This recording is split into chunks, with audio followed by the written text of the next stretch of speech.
Assim está escrito: o Messias sofrerá e ressuscitará dos mortos no terceiro dia.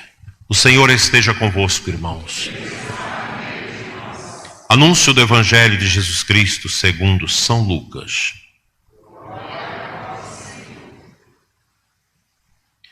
Naquele tempo, os 2 discípulos contaram o que tinha acontecido no caminho e como tinham reconhecido Jesus ao partir o pão. Ainda estavam falando quando o próprio Jesus apareceu no meio deles e lhes disse: a paz esteja convosco. Eles ficaram assustados e cheios de medo, pensando que estavam vendo um fantasma. Mas Jesus disse: por que estáis preocupados? E por que tendes dúvidas no coração? Vede minhas mãos e meus pés, sou eu mesmo. Tocai em mim e vede. Um fantasma não tem carne nem ossos, como estáis vendo que eu tenho. E dizendo isso, Jesus mostrou-lhes as mãos e os pés. Mas eles ainda não podiam acreditar, porque estavam muito alegres e surpresos. Então Jesus disse: tendes aqui alguma coisa para comer? Deram-lhe um pedaço de peixe assado. Ele tomou e comeu diante deles. Depois disse-lhes: são estas as coisas que vos falei quando ainda estava convosco. Era preciso que se cumprisse tudo o que está escrito sobre mim, na lei de Moisés, nos profetas e nos salmos. Então Jesus abriu a inteligência dos discípulos para entenderem as Escrituras e lhes disse: assim está escrito: o Cristo sofrerá e ressuscitará dos mortos ao terceiro dia. E no meu nome serão anunciados a conversão e o perdão dos pecados a todas as nações, começando por Jerusalém. Vós sereis testemunhas de tudo isso. Palavra da salvação.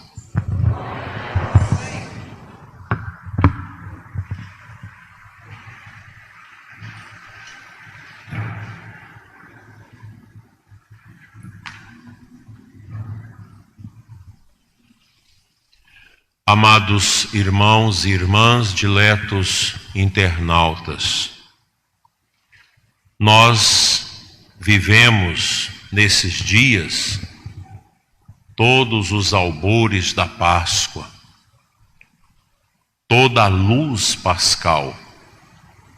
O centro da nossa fé cristã católica é a Páscoa do ressuscitado. Ele passou pela paixão, morte e ressuscitou e está vivo entre nós. Essa é a grande verdade que deve dar calor e alegria ao nosso coração. A Páscoa é a festa da certeza de que a morte perdeu a sua força. Cristo ressuscitado é a alegria dos cristãos. É a certeza da vida plena.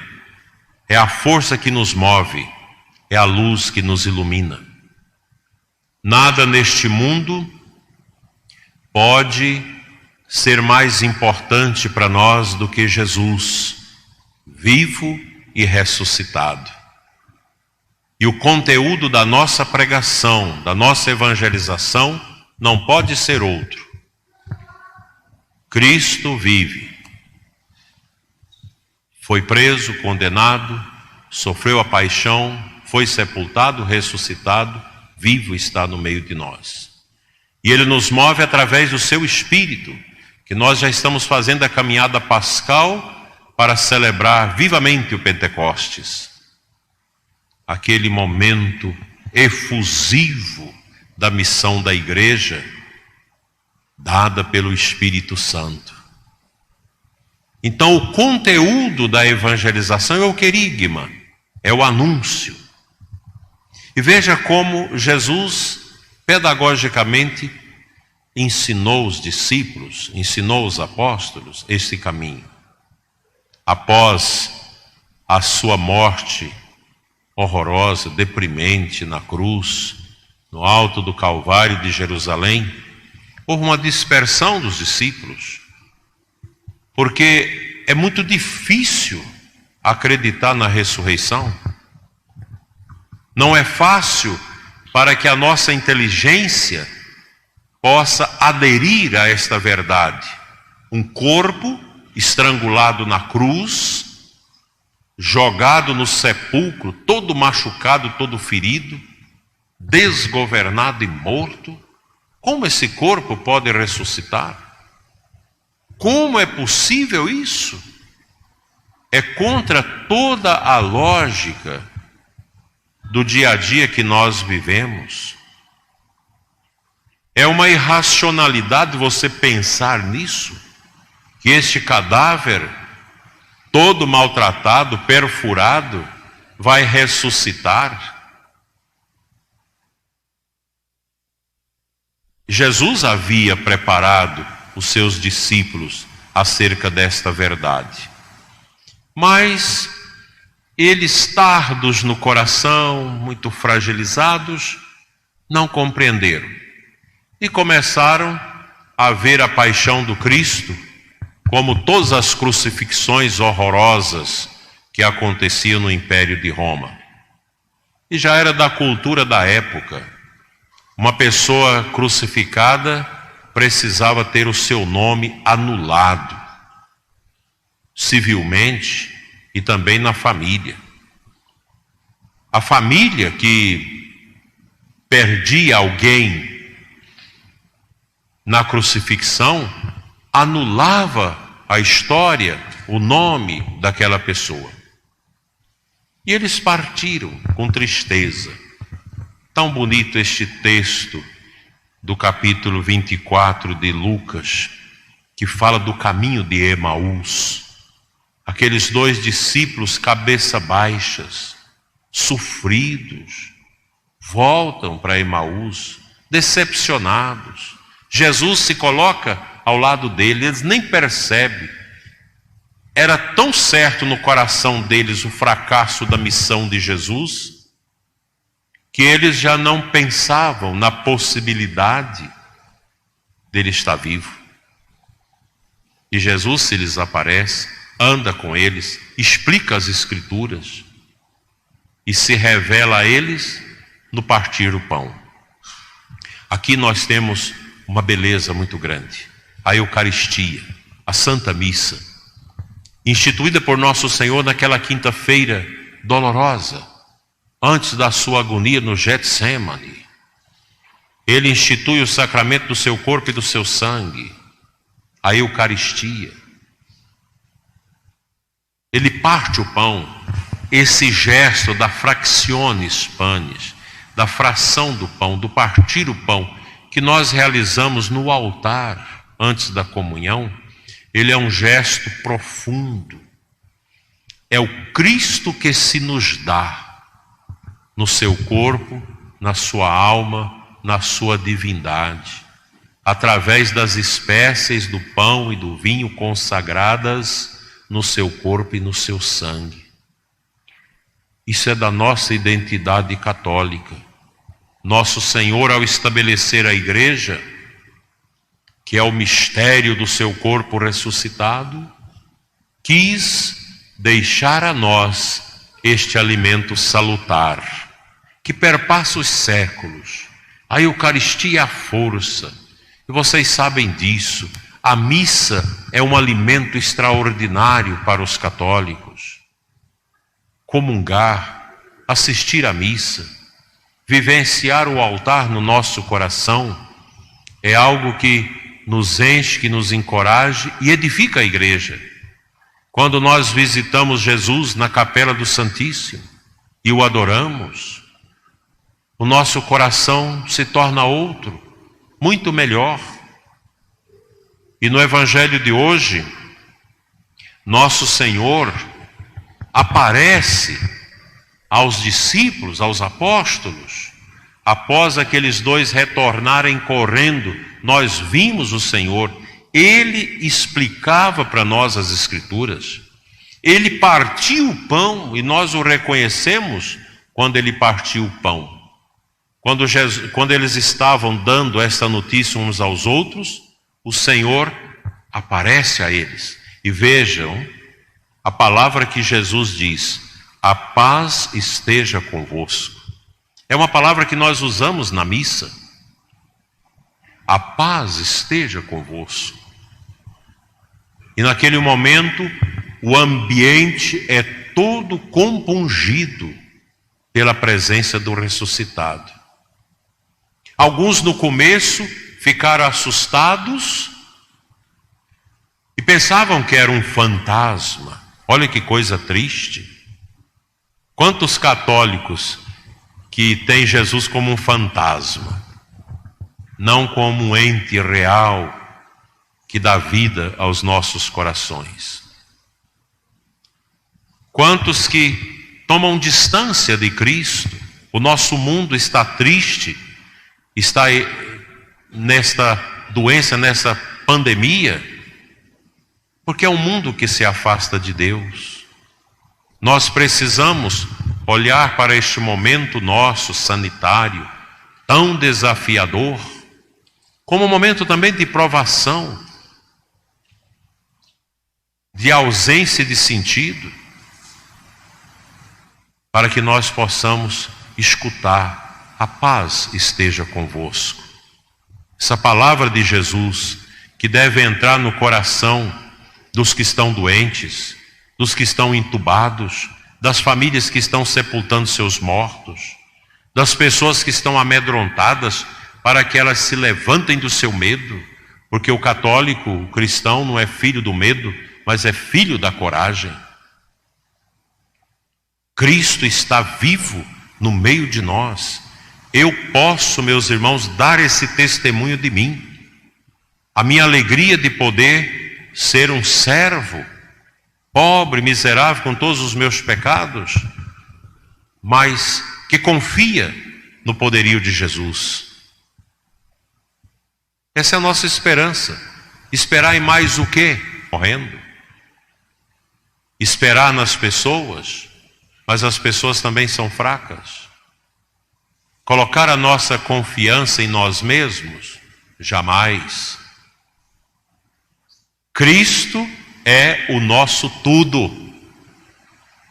Uma família que tem Jesus vai viver com fortaleza os momentos de peripécias, de percalços, de sofrimentos.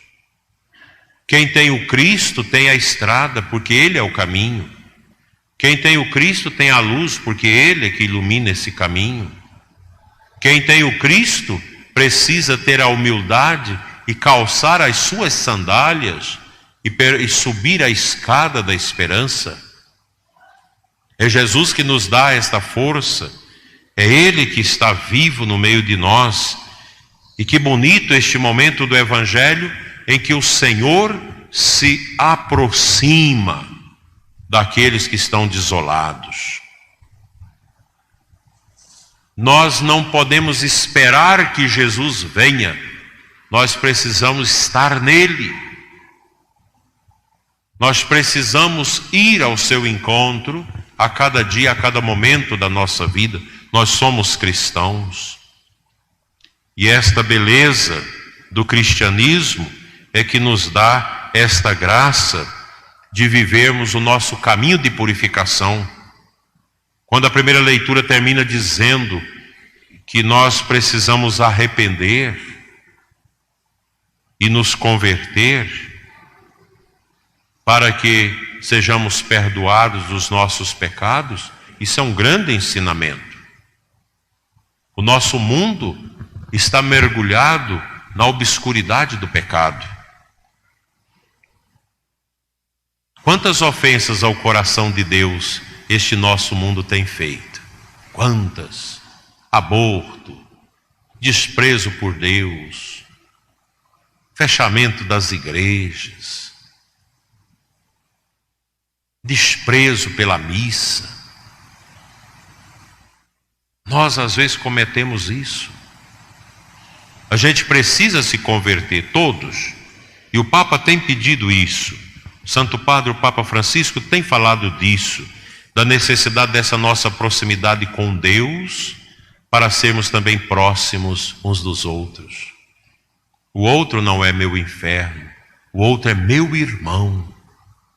Nós vivemos esse tempo de necessária solidariedade com os que sofrem, com as famílias enlutadas, com os que estão cansados no trabalho da saúde, com aquelas pessoas que passam por momentos tão difíceis, tão dolorosos, vivendo o sofrimento e a tristeza. Não podemos ficar parados, porque Jesus, Ele é a vítima de expiação pelos nossos pecados, como nos ensina o apóstolo São João na sua primeira carta de hoje. Ele é a expiação. Jesus morre para que nós possamos viver. O sangue dele, escorrido da cruz, é um sangue que lava, que purifica. Meus irmãos, nós não temos outra verdade fora dessa. Cristo é o nosso Redentor. Ele é a vítima de expiação pelos nossos pecados, não só pelos nossos, mas também pelos pecados do mundo inteiro. Nós rezamos isso no terço da misericórdia, pedindo a misericórdia dos nossos pecados e dos pecados do mundo inteiro. Como pode as pessoas dizerem, eu conheço Deus, mas faz tudo o contrário ao mandamento da lei de Deus? Se vocês me perguntam, o que mais expressa a falha humana em nossos dias? A falta de observância dos mandamentos. O nosso amor a Deus inclui na aceitação dos mandamentos. E os mandamentos não são pesos, não são massacres na nossa vida. Os mandamentos são libertações, porque a pessoa que é livre, que foi redimida por Cristo, que aceitou a redenção, quem aceitou isso é livre, gente. O cristão é a pessoa mais livre. Por isso que os mártires, atrás das grades, sendo mortos, eles sempre cantaram hinos de liberdade, porque nós somos chamados a sermos livres e fiéis em Cristo. E a fidelidade a Cristo está na observância dos mandamentos. Jesus não jogou fora os mandamentos da Torá, da Bíblia dos judeus, do Antigo Testamento. Não, os mandamentos continuam.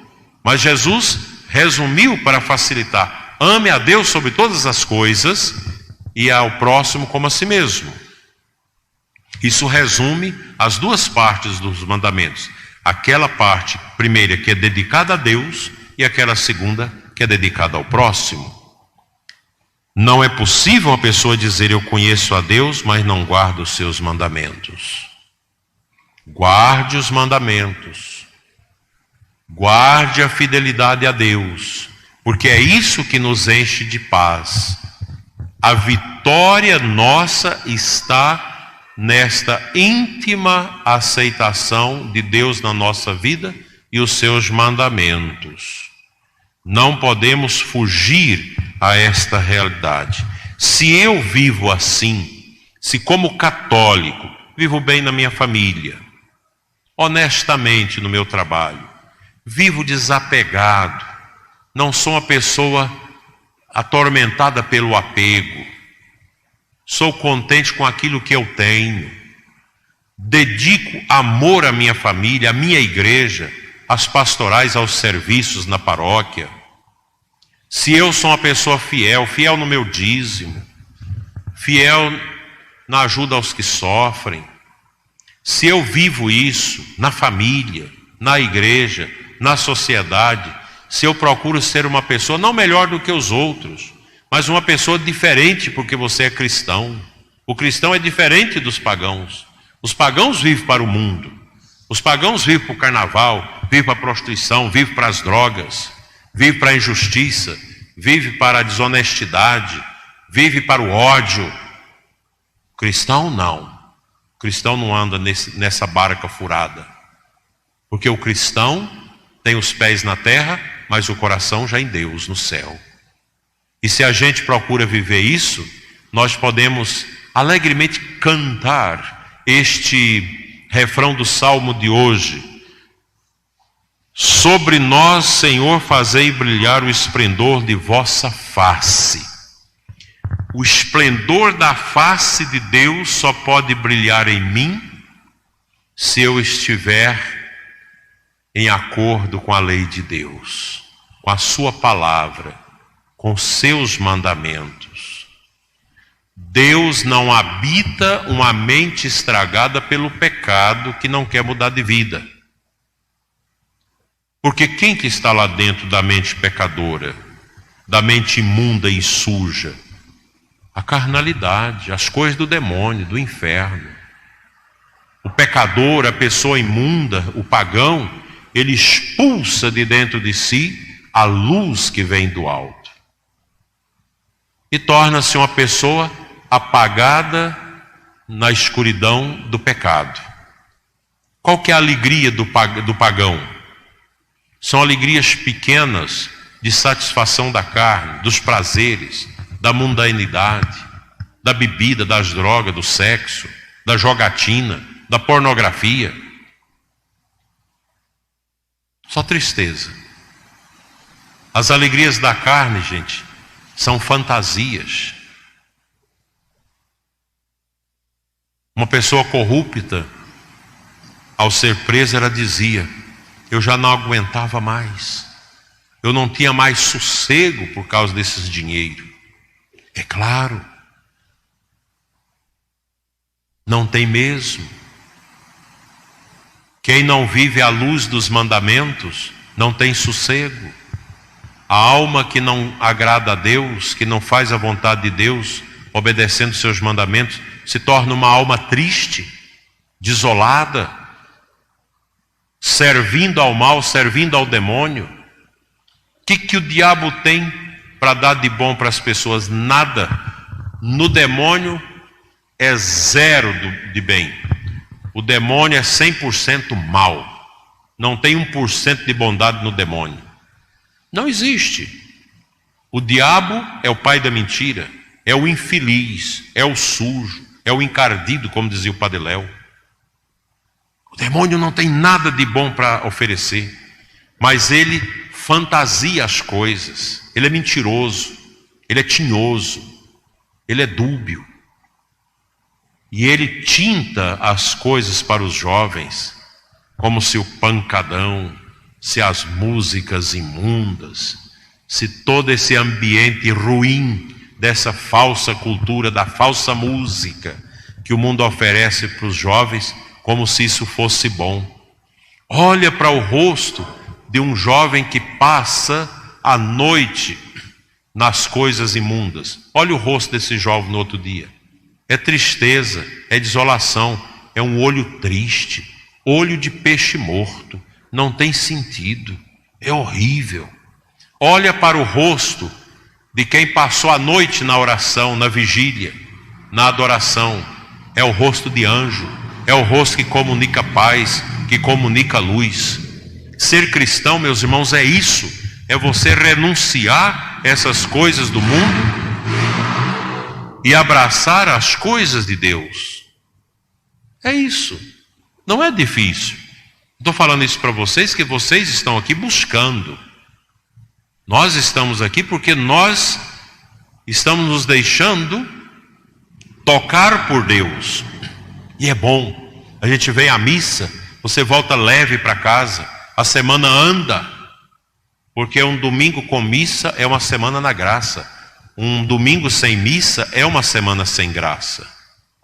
Nós precisamos da amizade com Cristo, porque é esta amizade que vai me fazer ser um bom pai de família, uma boa mãe de família, um bom filho, um bom empresário, um bom funcionário, um bom missionário, um bom evangelizador.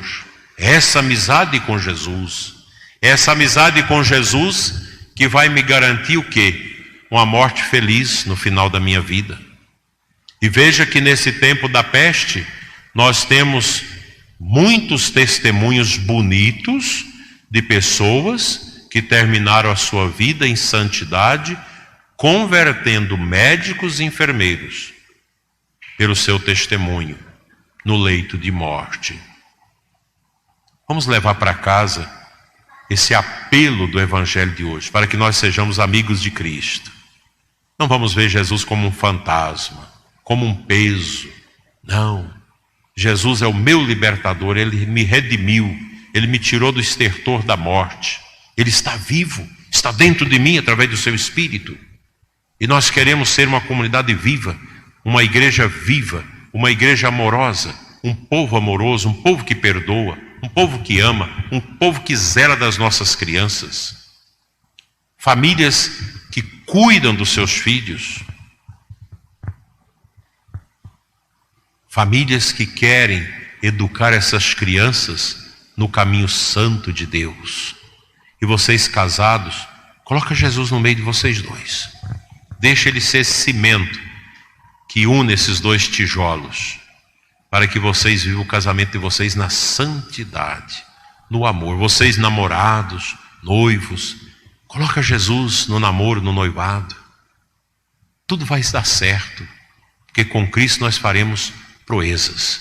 Que Nossa Senhora, que São José, interceda por nós, para que esta luz de Cristo, representada pelo Círio Pascal, nunca apague no nosso coração, porque é a luz que nós recebemos no santo batismo. Amém.